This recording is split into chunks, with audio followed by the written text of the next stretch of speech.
exciting. I do love a good game of alphabet squares. Now, you want to help me, Jane. You are so very good at your letters. Let's see what we have here. I'm sure that you will have...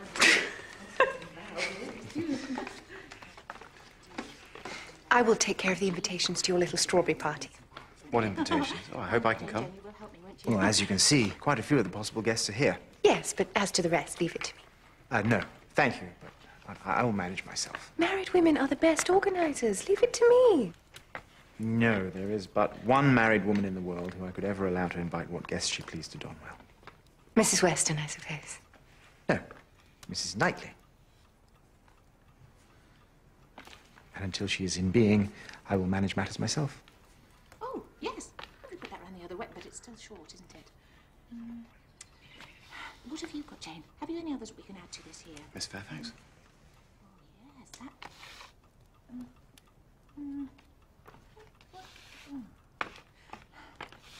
that... Oh, do let me try. I'm so hopeless at games. Mr. Knightley, will you help me? Oh.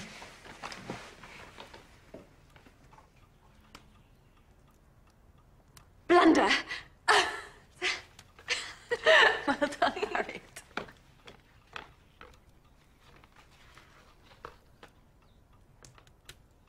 No, for shame. I shall give it to her, shall I? Put this G. I have not got it in any. No, you must. Jane. No. Oh, yes. No. Huh?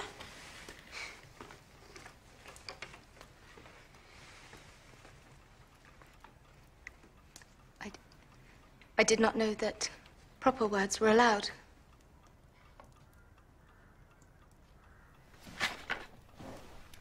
Oh, yes, Jane, let's go. I will call the carriages.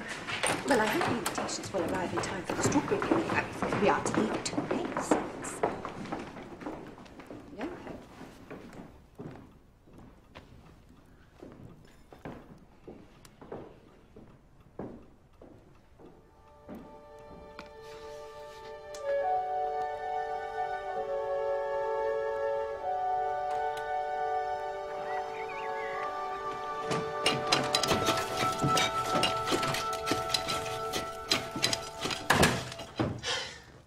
I'm so glad you told Mrs. Elton you would not need her help. She really is insufferable. And as for Mrs. Knightley, you will wonder who she may ever be. Emma, may I ask what the great amusement, or rather the poignant sting, of the last word, Dixon, that was given to you and Miss Fairfax? It seemed to give you entertainment. It was very distressing to Jane. I could tell you, but you would not approve and would call me a gossip.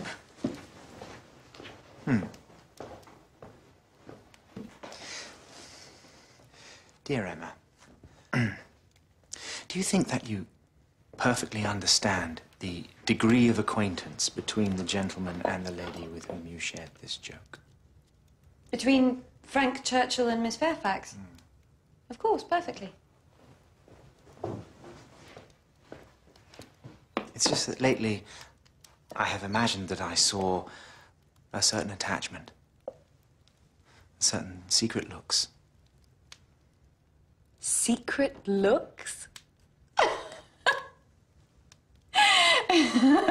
Goodness me, no.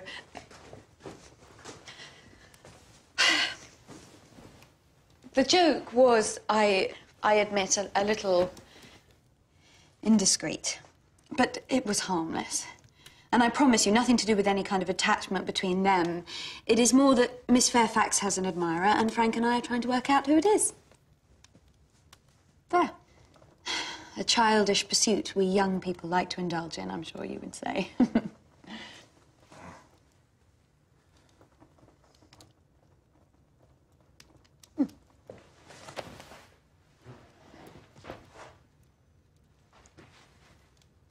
Mr. Knightley, I do not know why, but you do not like Frank Churchill. I am sorry for that, but it does not mean that you should start to imagine all sorts of things about him and his behaviour that are mere fancy.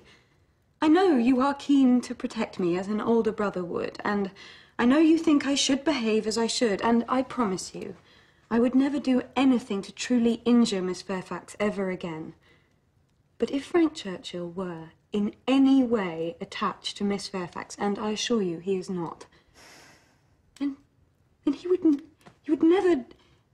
But he would never share a little joke with you? You surprise me. I have never known you so unjust, or your judgment so inaccurate. Frank Churchill is an amiable young man, and I can vouch for his indifference to Miss Fairfax, believe me.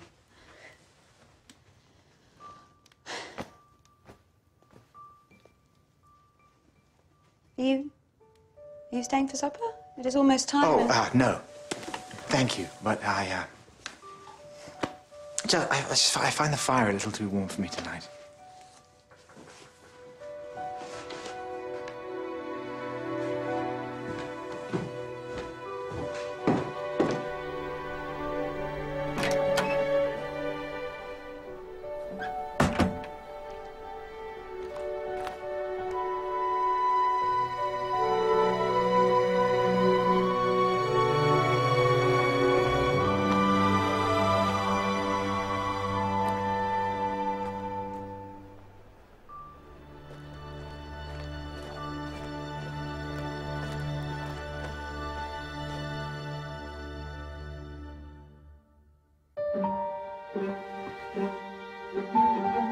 I was thinking how at home you looked. You might be mistress of this house. I blame you entirely.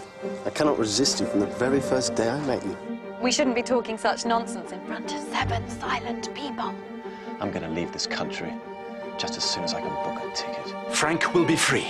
Though, of course, we're all very sad that Mrs. Churchill has died. He will be able to marry. You know the Westons have always intended Emma. I felt exhausted for so long. The greatest kindness you could do me would be to let me go. Badly done, Emma. I dare say she didn't understand. I assure you she did. She has spoken of nothing else since. Mr. Knightley is going to London. This is a sudden idea, isn't it? It is to be a substantial trip.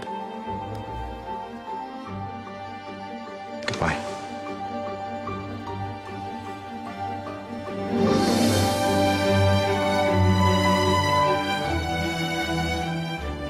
And Emma continues next Monday here on BBC HD. Our Electric Prom season kicks off with Robbie Williams' first live UK performance since 2006. That's tomorrow at 11:20. But next tonight, spectacular scenes from